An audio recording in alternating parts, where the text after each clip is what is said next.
Assalamualaikum, masih bersama saya lagi.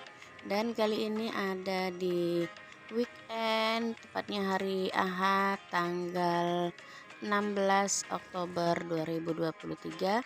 Saya masih kembali melakukan perjalanan ke Kota Melabu untuk melaksanakan perkuliahan pada hari ini. Seperti biasa, saya akan menumpang mobil L300, yaitu naik mobil sewa ya ke Kota Melabu. Namun yang unik kali ini saya tidak ditemani oleh baby Kenes karena saya berangkat sendiri. Kebetulan lagi kurang sehat adik Kenesnya, jadi saya berangkat sendiri pagi hari ini dan nanti sore kita akan balik juga. Hari ini sekitar ada 4 mata kuliah yang harus saya jalankan. Kemudian ada salah satu mata kuliah yang saya harus presentasi.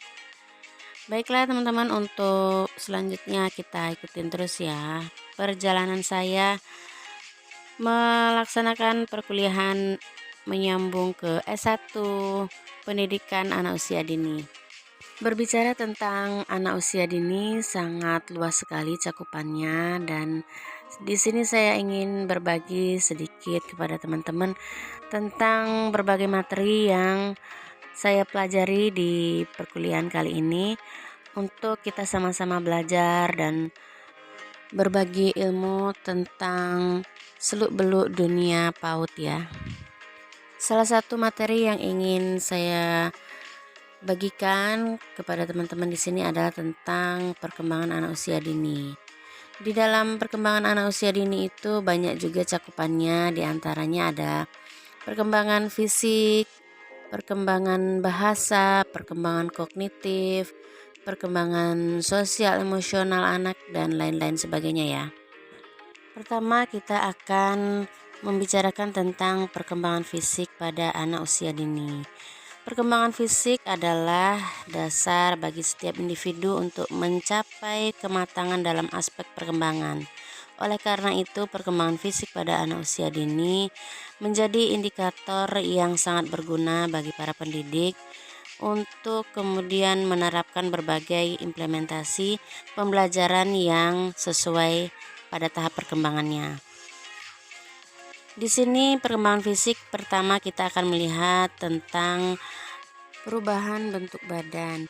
Perubahan bentuk badan ditandai dengan pertumbuhan fisik pada anak-anak yang sangat cepat sekali, dimulai dari usia bayi sampai usia 5 tahun itu perubahannya bisa mencapai 3 kali lipat ya. Dilihat dari perubahan tinggi badan dan berat badannya, bentuk badannya, perubahan otot, pertumbuhan tulang, juga penambahan kemampuan motorik kasarnya yang berubah dengan sangat signifikan. Pada perkembangan motorik kasar, kita menandai anak-anak dengan berbagai kegiatan yang sehari-hari dilakukannya seperti merayap, merangkak, berdiri, memanjat, berjalan, berlari, menendang, menangkap, melompat, meluncur, bermain lompat tali, dan lain-lain sebagainya. Kegiatan-kegiatan motorik kasar ini di dalam pendidikan dunia PAUD bisa kita laksanakan dengan kegiatan yang lebih terarah lagi agar anak-anak mampu mengapresiasikan gerak motorik kasarnya dengan baik.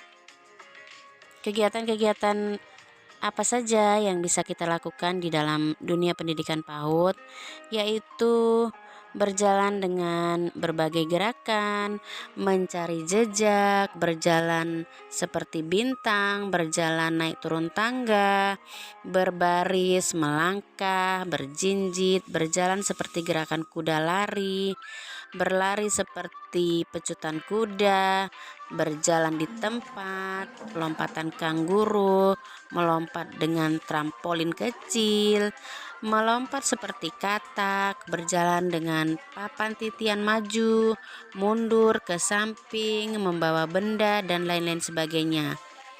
Untuk bermain di luar kelas atau bermain di outdoor bisa kita lakukan dengan kegiatan melempar benda-benda ke dalam wadah, kemudian bermain menendang, menangkap, menggulung, dan lain-lain permainan yang menggunakan aturan. Jadi untuk anak-anak yang PAUD 3 tahun dan 4 tahun mereka bisa bermain dengan lebih tertib dan teratur. Jadi anak-anak di sini kita bisa menerapkan disiplin sejak dari dini dengan bersama-sama bermain dengan melibatkan teman-teman yang lain. Jadi di sini pun anak akan diajak untuk bisa saling bergantian, kemudian saling membantu dan berbagi satu sama lain.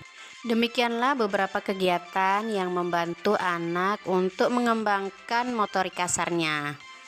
Selain perkembangan motorik kasar, ada juga perkembangan motorik halus. Nah, di sini juga anak harus kita ajak untuk bisa mengembangkan motorik halusnya. Salah satunya adalah kegiatan yang ringan yang disukai anak-anak, yaitu menggenggam, menjimpit, memegang, merobek, menggunting.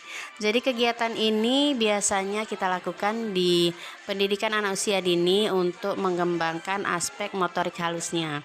Pada masa awal di usia pendidikan anak usia dini biasanya motorik halusnya belum bisa berkembang dengan baik.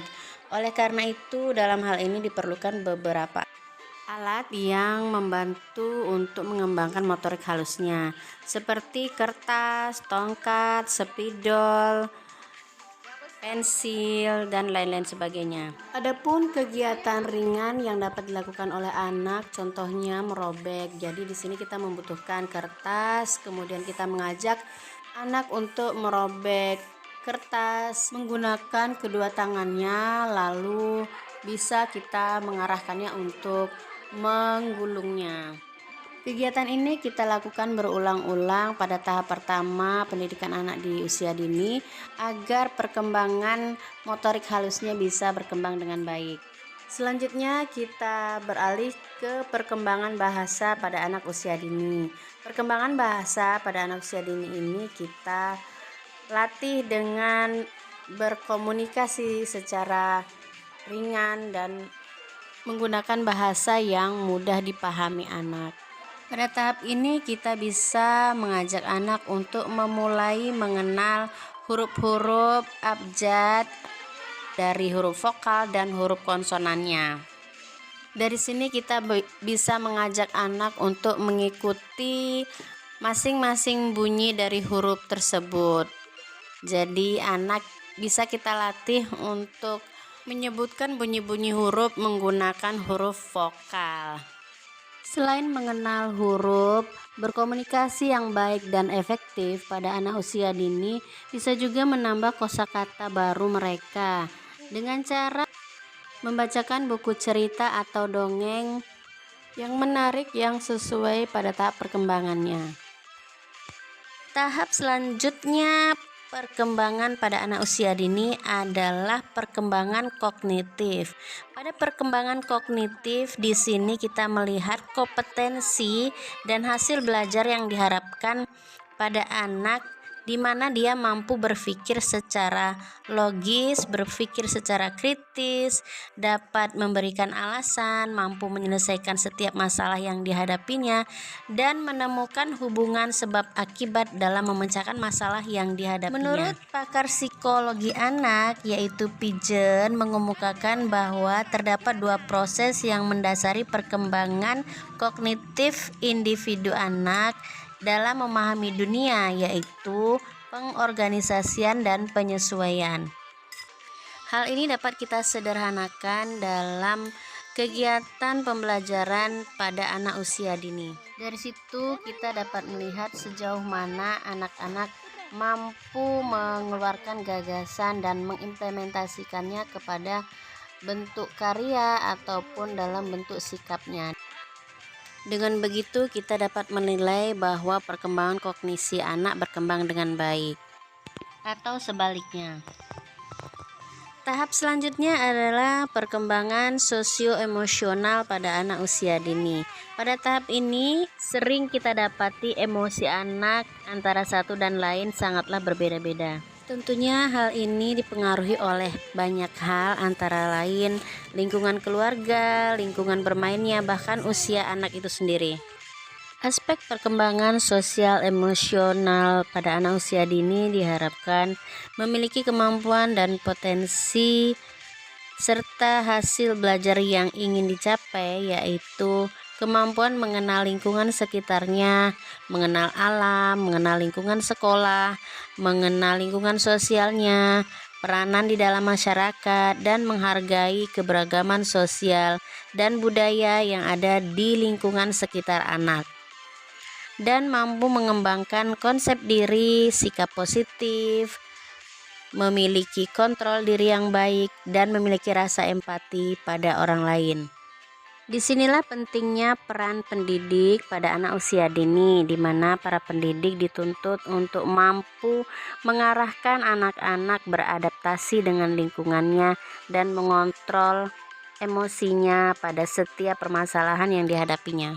Memberikan pemahaman baik dan buruknya suatu tindakan atau sikap terhadap orang lain, baik itu keluarga maupun teman-temannya.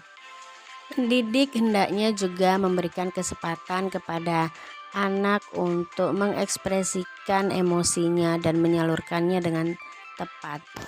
Pada anak-anak yang memiliki interaksi yang baik terhadap lingkungan dan teman-temannya, tentulah hal ini tidak terlepas dari hubungan emosi yang baik juga dari lingkungan keluarganya. Kedekatan hubungan emosi antara anak dan orang tua sangatlah penting sehingga anak dapat memenuhi kebutuhan rasa amannya. Anak yang diberikan hubungan emosi yang baik akan dengan sendirinya atau secara alami akan bahagia dan ketika dewasa akan menjadi pribadi yang lebih produktif serta mampu mengimplementasikan sikap positif pada kehidupan bermasyarakat kelak. Menurut beberapa pakar psikologi anak, pada tahap perkembangan sosio-emosional pada anak usia dini merujuk pada istilah temperamen.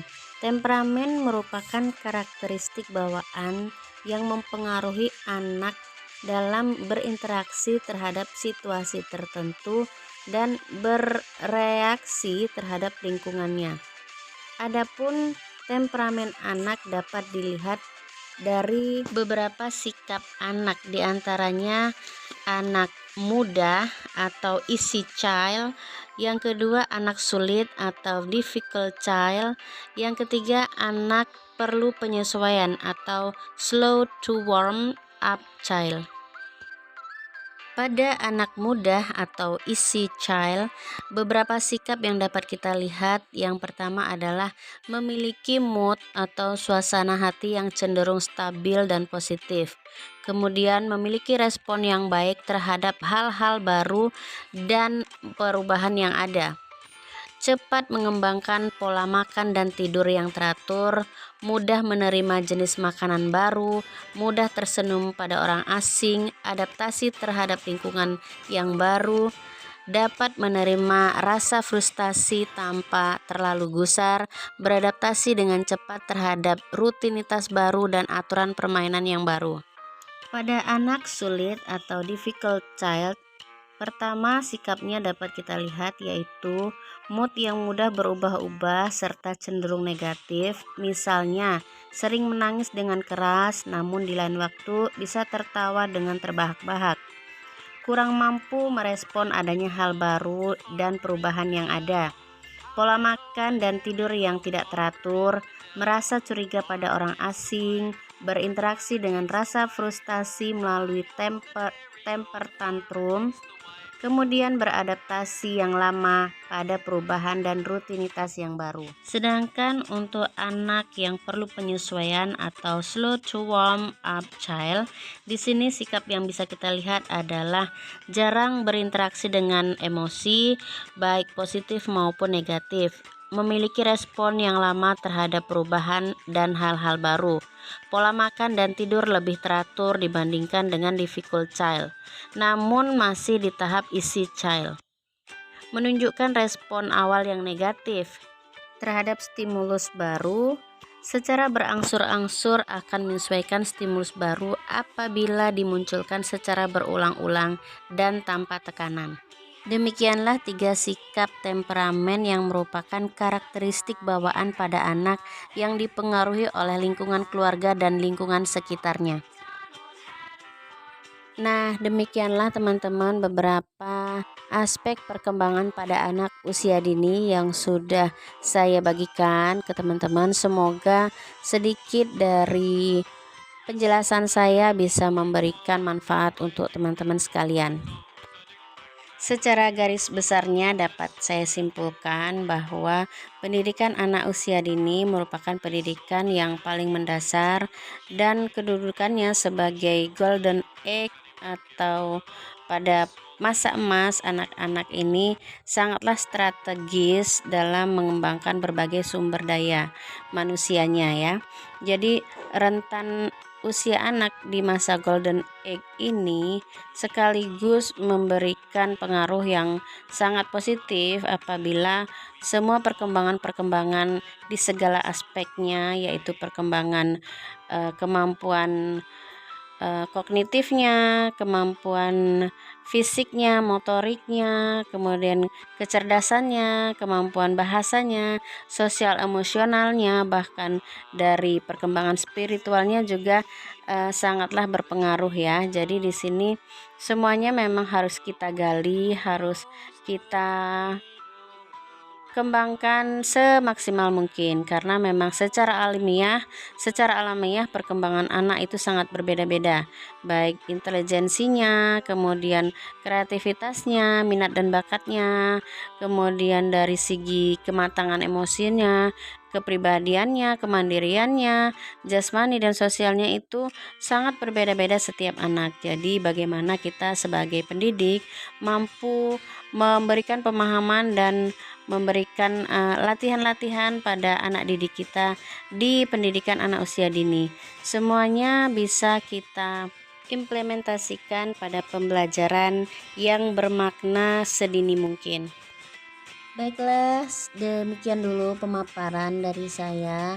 Lebih kurangnya mohon maaf, dan di sini saya mengajak teman-teman untuk sama-sama berbagi dan belajar tentang dunia pendidikan anak usia dini.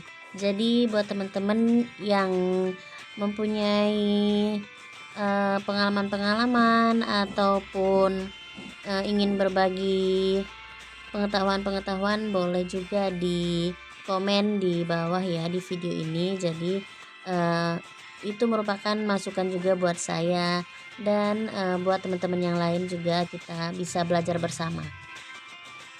Mudah-mudahan di kesempatan yang lain nanti saya akan menjelaskan beberapa kaidah-kaidah lainnya tentang pendidikan anak usia dini.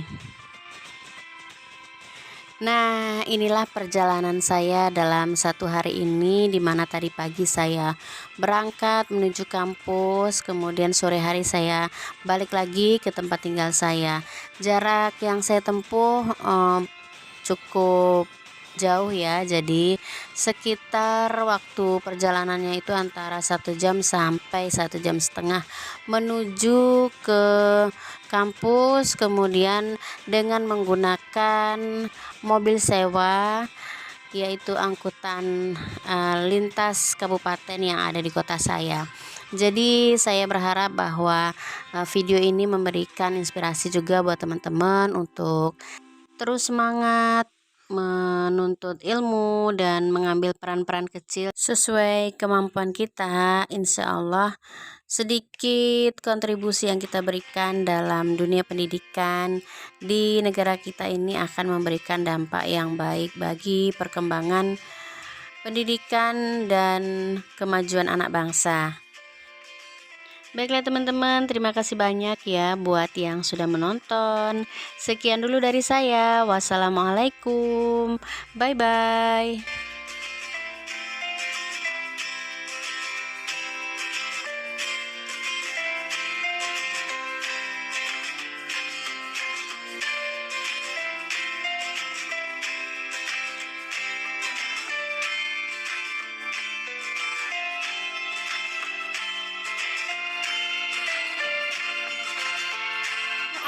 Assalamualaikum.